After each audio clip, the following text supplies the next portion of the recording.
Kdo smo mi, kaj delamo tukaj, kdo nadzira našo stvarnost, ali svet res upravlja 13 družin, le nekaj vprašanj, na katera poglobljena odgovarja svetovno priznani David Icka.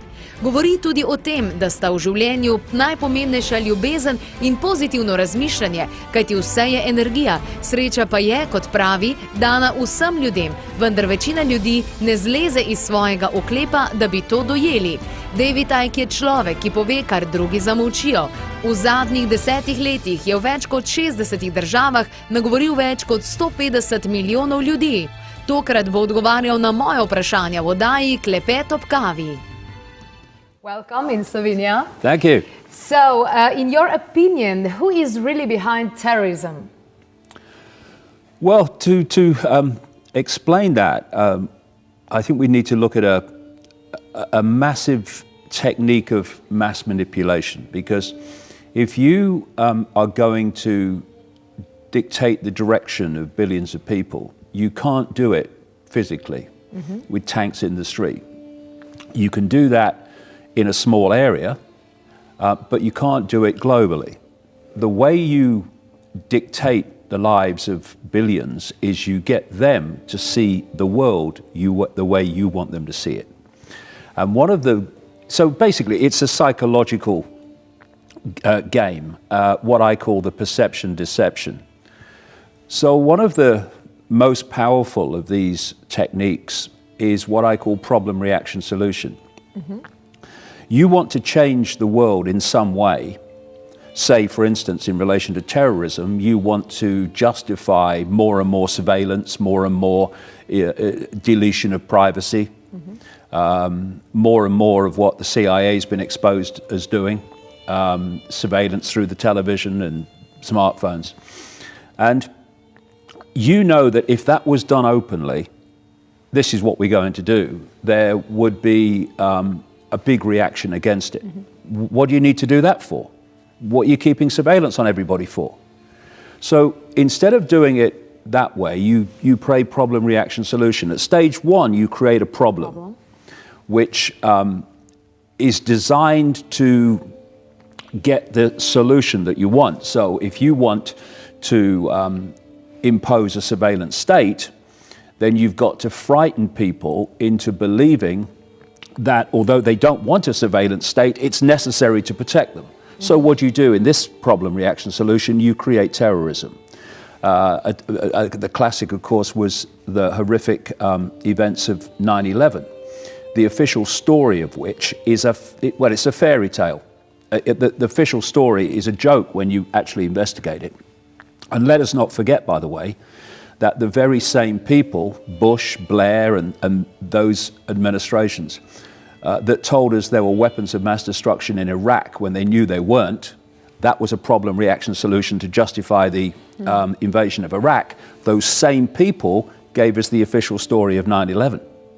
And it's extraordinary that the mainstream media around the world accepts that they were lied to about weapons of mass destruction in Iraq, but accept the official story of 9/11, which came from the same people. I mean, hello? So if you can create a terrorist attack and blame someone else for it, the mainstream media, if you look at it around the world, takes what the government says is the explanation of this event and passes it on to the public, to stage two. What you're looking for at stage two is the reaction. And if you look at 9/11, you look at the reaction. It was understandably horror, it was fear, it was what's going on. And what they're looking for at this point is the response of, this can't go on, something must be done, what are you going to do about it? And then those that covertly created the problem and blame someone else, then responding to do something, openly offer the solutions to the problems they've covertly created. And so if you look at 9/11 as an example, that justified the so-called war on terror. And all this mayhem and catastrophe in the Middle East was justified by 9/11. Without 9/11, none of that could have happened, because there wouldn't have been an excuse for it.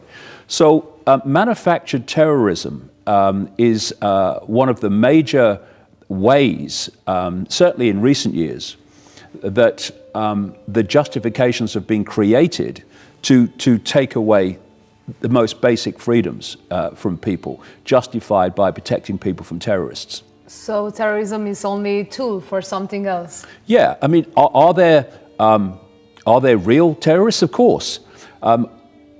Do they exist on the scale and with the sophistication of some of the things we've seen? No. I mean, you know, when you've got long-time intelligence insiders saying about 9/11, for instance, that could not possibly have happened without the cooperation and coordination of at least one major intelligence agency. Mm-hmm. You know, these things are there to get us to see the world in a certain way so that we will accept the world changing as a result of that. And what I've been doing all these years is taking these official stories and saying, well, hold on, yes, it might be true. Let's see if it's true. And like I say, when you break down the official story of 9/11, it's ridiculous. If that's true that they say, then that can't be true. If that's true, that can't be true. I'll give you an example. The lead hijacker on 9/11 was said to be Mohammed Atta, this extreme Muslim. Well, he had a white American girlfriend. His favorite food was pork. He often got drunk, and he was regularly using cocaine. And one of the things his girlfriend says, when she revealed this, was that he used to go, because they lived in Venice, you know, Venice Airport, where the people trained on one-engine Cessnas to fly wide-bodied jets on 9/11. I mean, what? And they lived in Venice, and she said that when they ran out of cocaine, he would go across to Venice Airport and come back with armloads of it. Now, if you do research on another angle, which is the way the CIA runs the global drug trafficking industry, why does it do that? Because it creates vast amounts of money that it can use to spend on these fake manipulated events, which do not go through official channels, so can't be traced in the paperwork. It's called the black budget, that's what they call it. And Venice Airport was, at least at the time of 9/11, one of the major CIA drug conduits, bringing drugs in from South America into America to Venice Airport, and then they'd go out onto the streets of America. So when Atta's girlfriend talks about him going to Venice Airport and coming back with armloads of cocaine, that fits exactly with what the CIA were doing through Venice Airport. What did I say? The CIA. The CIA is involved with Atta? What? I thought the CIA were trying to stop terrorism. When you break down the surface and see what's underneath, the world is very different to what we've been told it is. So who is staying behind these planning wars? Military, royal families, Illuminati, dark cabal? Yeah, it's a massive story. This is why, you know, when I talk at events, I talk for 10 hours with about 1,600 illustrations, because the version of everything that we're given, if you look at the education system, you look at the mainstream media, look at mainstream everything, science, medicine, anything, we're given such a tiny, tiny band of information and knowledge and perception of reality. And when you just open your mind and you go outside those tram lines, it's like nothing's like we're told it was. And when you then start to uncover who's really controlling everything, it's not the people we see. It's one of the things that I say to people, you know, don't get caught with here today, gone tomorrow politicians. Because if you do, you're looking at the oil rags, if you like, not the engineers of global events. Bush comes, goes. Obama comes, goes. Trump comes, he'll go. Who stays? That's the question. The question is, who is always there, so that one agenda for the world goes on unchanged, no matter who the puppets in the White House or the government building are. And then when you therefore really get deep into it, you find that if you could think of a spider's web, and in the center is the spider, that's well into the hidden, well away from the public eye. And in the middle is this spider. This is directing the operation and the direction of the world. Mm-hmm. Around the spider are strands in the web that represent, very close to the spider, the most exclusive secret societies. Many of them at that level don't even have names. It makes them harder to identify. Then as you come out from the spider, you come into the secret societies that we do know about, into the Freemasons, Opus Dei, Knights of Malta, Knights Templar. Skulls and Bones. Yeah, Skull and Bones, exactly, in America. Skull and Bones, a secret society in America. Its headquarters is right next to Yale University. Mm-hmm. And in 2004, I mean, it's a very exclusive small club. And what you do with the Skull and Bones is you are initiated into it, and you pledge your allegiance above all else to the Skull and Bones and its agenda. Mm-hmm. In 2004, George Bush, Skull and Bones member, went for the presidency against John Kerry, Skull and Bones member. It's a very, very rarefied atmosphere when you get to that level of all this. So you hit those secret societies we do know about. Skull and Bones is less well known. And then you hit what I call the cusp organizations in the web. And these are things like the Bilderberg Group, the Council on Foreign Relations in America, the Trilateral Commission, etc., the Club of Rome, which was created in the 60s to manipulate the environment as an excuse to change society. And these cusp organizations are the point in the web where the hidden meets the seen. Mm-hmm. And these are gatherings of politicians, of intelligence people, bankers, corporate leaders, all these different media people, coordinating a collective direction, a collective policy, if you like, over a lot of policy areas. Then through those cusp organizations, we enter that level of the web, which is the world of the seen. We see government agencies, governments, the banking system, corporations, global media organizations. And in the world of the seen, in this web, the public appear to see decisions being made that are changing society, being made by the organizations they can see. Oh yeah, the government's decided this, or this agency's decided that, or the banks have decided to do this. In fact, all that is coming from the spider, from deep in the hidden, and it plays out in the scene. So who is the spider? The spider in the end, this always is it human? No, it's not. It always takes a lot of people back because, within these small parameters of possibility, they don't include, although many people, do think about this, but the official story of reality that we're given through the education system and the media doesn't include the fact that in the great forever, in the great eternity, there might actually be intelligent life that's not human. I mean, hello? And when I was going along this road of going deeper and deeper and deeper in the rabbit hole, through all these levels that I'm talking about, suddenly you start to hit the fact that behind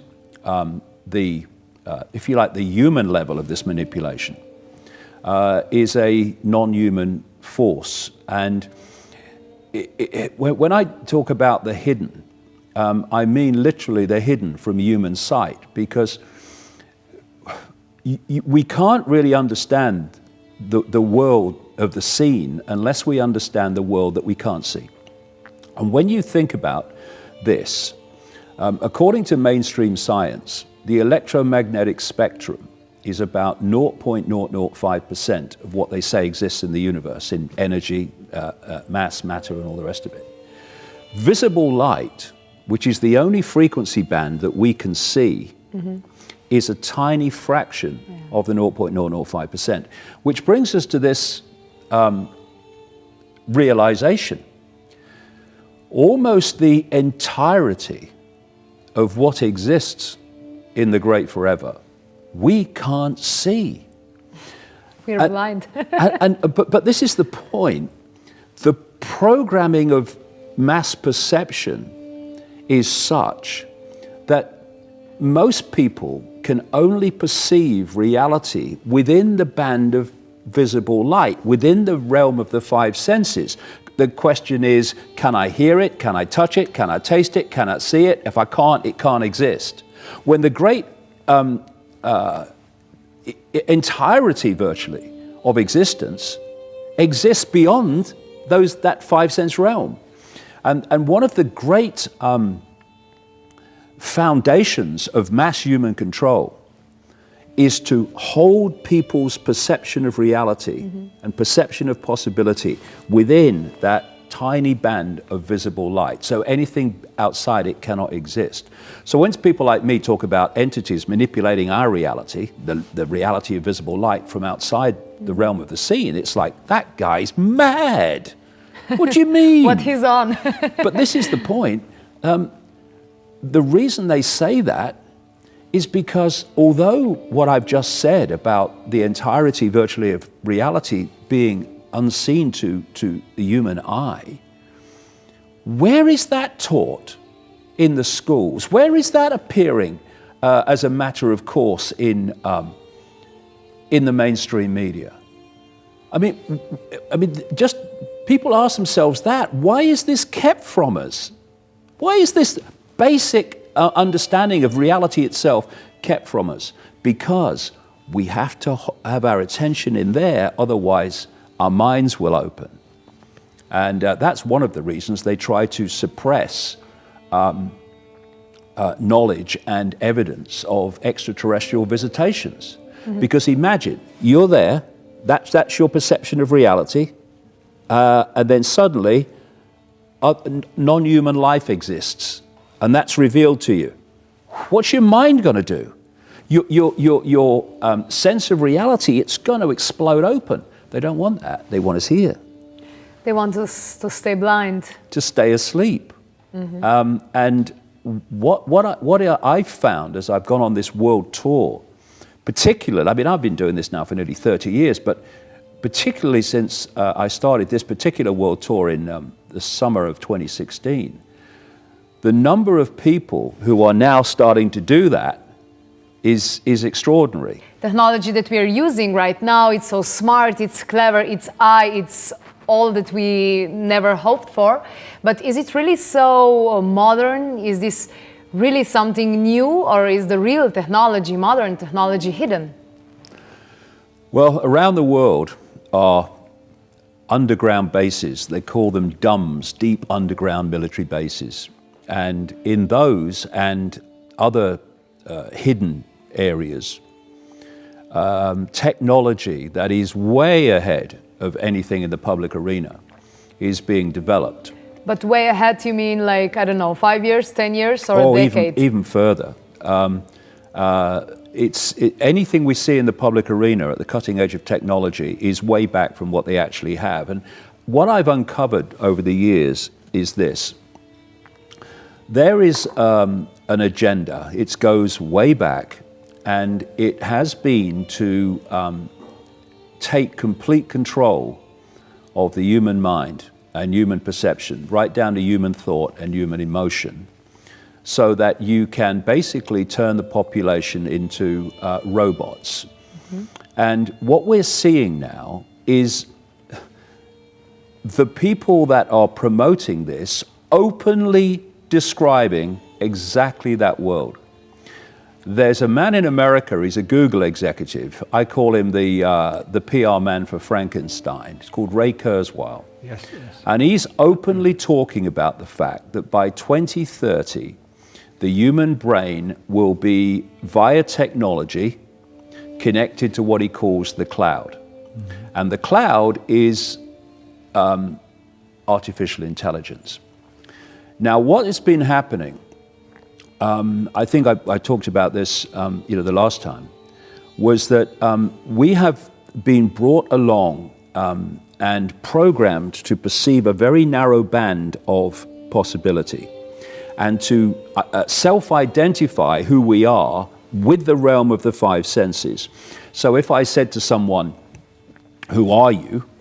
They'd tell me their name, they'd tell me their job, they'd give me the 5 sense rundown of who they are.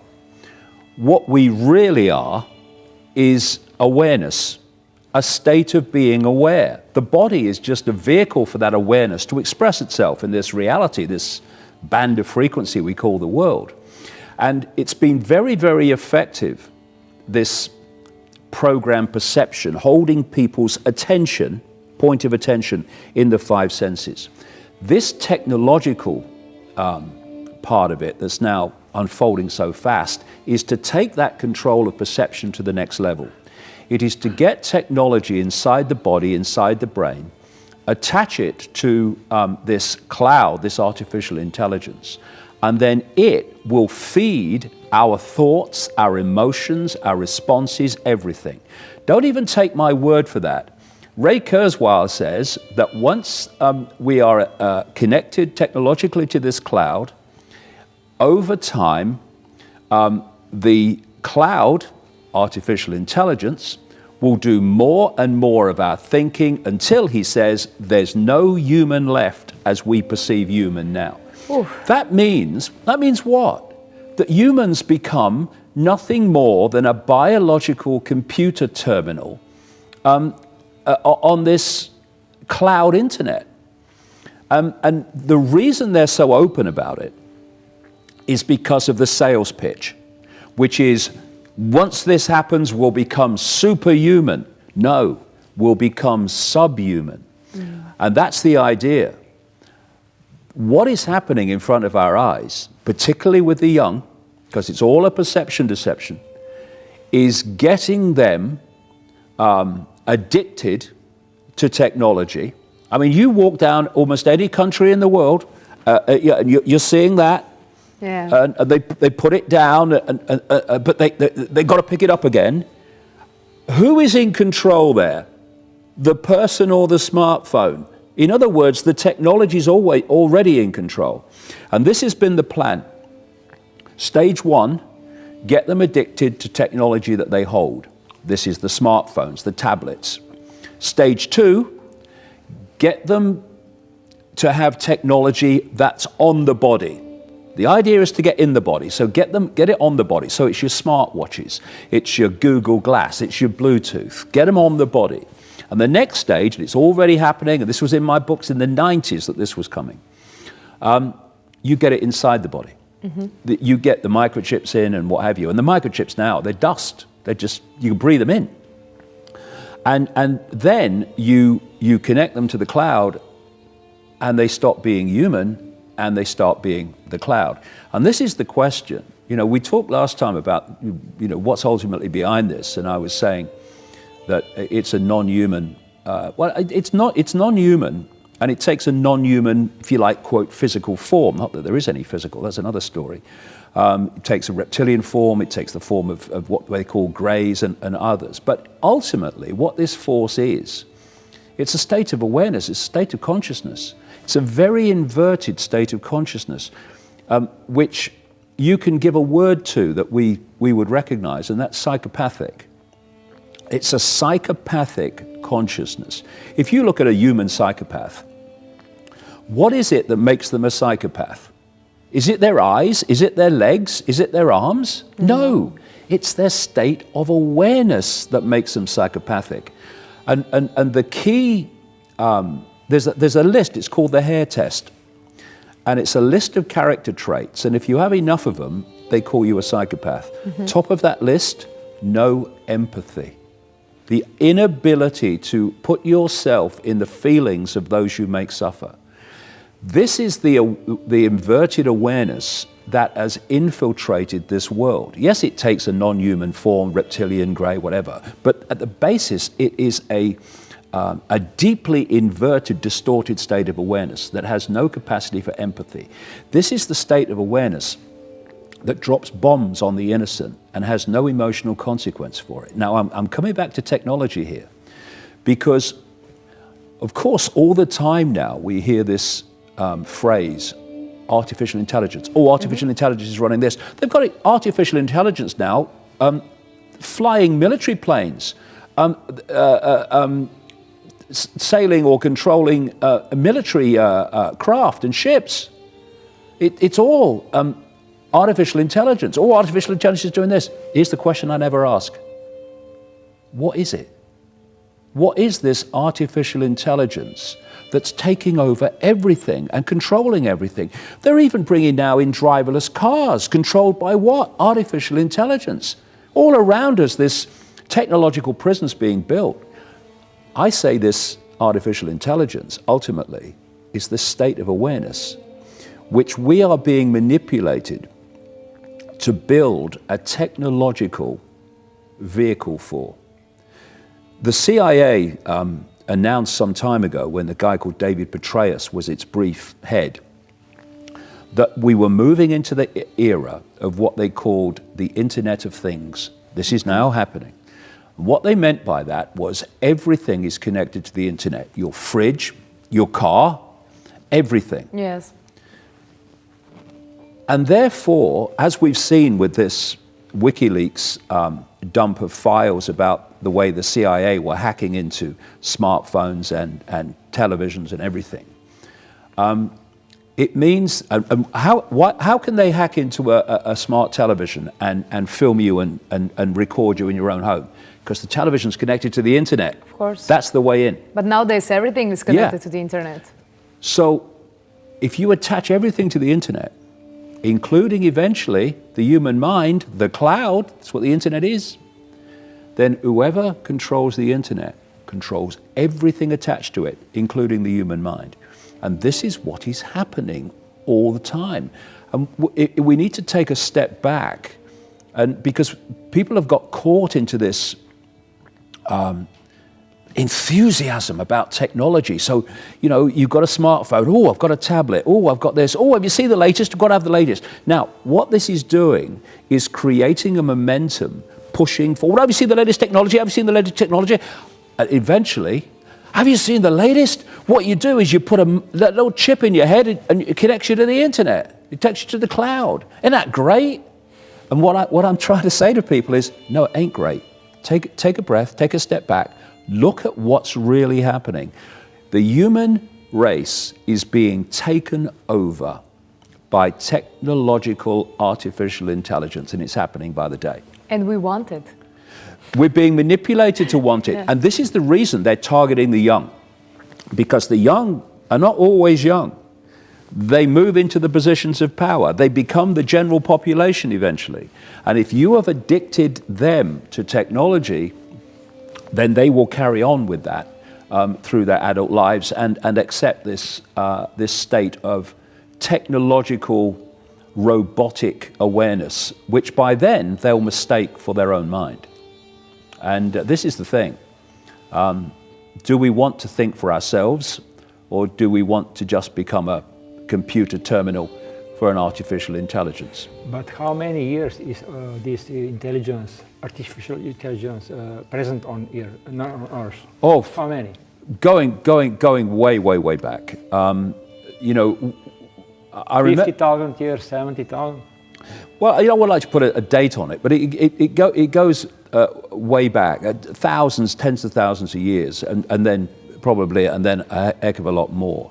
And there was a shaman in Central America who asked a question, because he was talking about this. This is the whole thing. When I've been around the world and I've talked to shamans and looked at the stories and the legends of ancient peoples, they are telling you this. They're using their own terms, they're using their own descriptions, they're using their own names, but they're describing this non-human force manipulating human affairs. And this shaman asked this question: explain to me the brilliance of man the engineer against his stupidity of his beliefs and superstitions. How can you be so brilliant as an engineer and then by these ridiculous superstitions and stuff? And the answer to that is, humanity has been covertly developed mentally, intellectually, to become able to technologically build this prison, but not at the same time wise enough and awake enough to see that that's what they're doing. So this is why it's more important to be wise and creative than clever and have, I don't know, high IQ. Well, you know, cleverness without wisdom is the most destructive force on earth. It's very clever to build an atomic bomb. It's not very wise to do so. It's even less wise to use it. And so the intellect has become the dominant, worshipped state of awareness. Mm-hmm. Oh, he's got a great mind. Well, the mind is a very low level of consciousness. Compared with expanded awareness beyond mind, it's the village idiot. And what I think Einstein said this. You know, we've reached a situation where we worship the mind and discard the awareness beyond mind. And it's only when you get into that expanded level of awareness beyond the mind, and what I'm calling the mind, how does that basically perceive? It perceives everything through the five senses. When you go beyond the five senses into expanded awareness, you see the world in a completely different way, and you also see how limited the intellect is. And this is another thing that I write about. We have two hemispheres of the brain. Mm-hmm. The left side of the brain, although there are crossovers, of course there are, but the left side of the brain is basically the intellect. It sees the world in the way that people perceive the world, hierarchy and structure, and this world. The right brain is the creative, it's the maverick, it's the spontaneous. And that's what they want to shut down. Mm. And if you look at the education system, which children go in from the very earliest age now, it's all about getting that engaged and suppressing that. In Slovenia as well, they don't dance so much, they don't sing, they don't write, I don't know, poetry, they don't use the brush and then create something. Exactly. That's another thing. What they're doing, I don't know what it's like in Slovenia, but what they're doing in Britain and other countries, America, is that even in preschool, they're now introducing what you might call academic type subjects.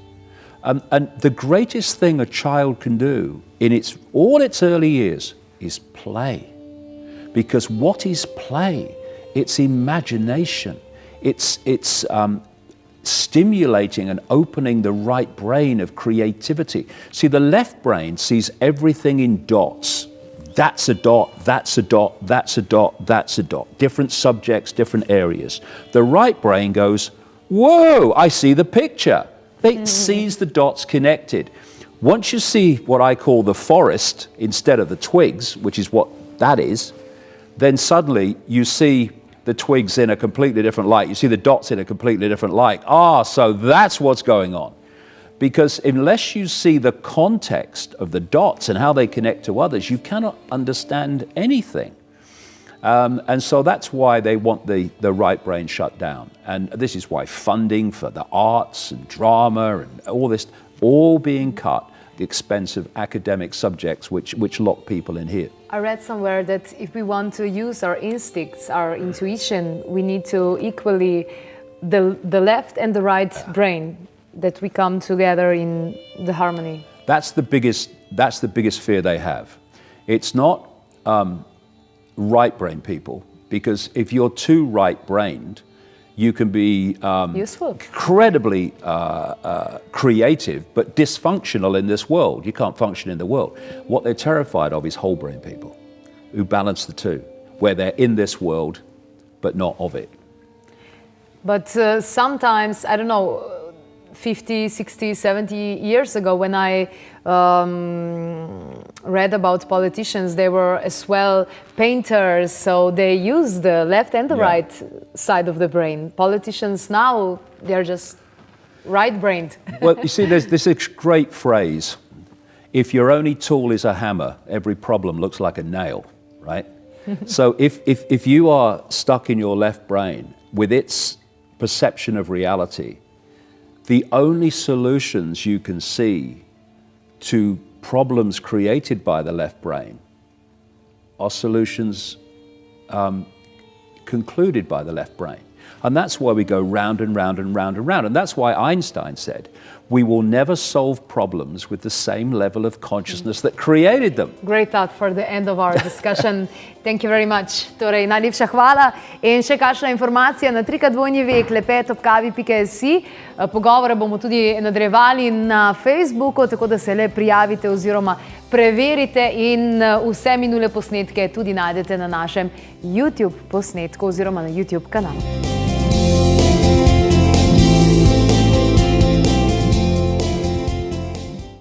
A ti je bil posnetek všeč? Ja, super bi bilo, če ga deliš tudi s svojimi prijatelji. Še kakšna informacija glede novic in vsega ostalega, pa na klepet@kavi.si. Naj vam bo svet lep.